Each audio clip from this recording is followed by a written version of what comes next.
Hey Fighting Knights fans, I'm Christina Diabo and welcome to this week's edition of the Nightly Review.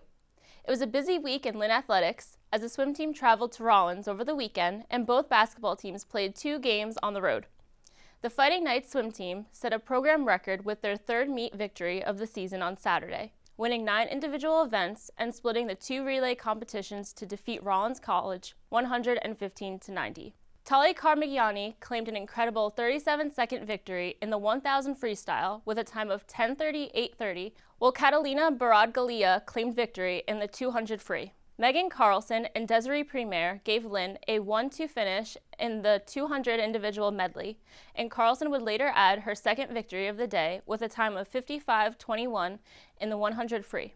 Rebecca Matthews and Thierry Iracito finished 1st and 2nd respectively in 100 butterfly with times of 58:55 and 59:77. Lynn wraps up the regular season in Melbourne, Florida on January 22nd with a tri-meet against Florida Tech and St. Leo. There were close calls in both of the women's basketball team's games this week, but ultimately the Fighting Knights fell short in both. The squad started with a 77-72 in overtime defeat last Wednesday at Eckerd College before dropping Saturday's contest to Embry-Riddle by a final of 66-55.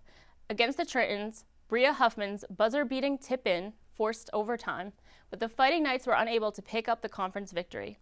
Shantae Tucker tallied a career-high 16 points, while Maddie Herr and Huffman each added 15. The men went 1-1 on their road trip last week, falling 70-56 on Wednesday against 7th-ranked Eckerd before rebounding with a close 87-84 victory over Embry-Riddle on Saturday. David Johnson highlighted Wednesday's effort for the Fighting Knights, recording a team-high 11 points. Ben Berry and Fred Landers each chipped in 10 of their own, but the Tritons held on for the 15th consecutive win.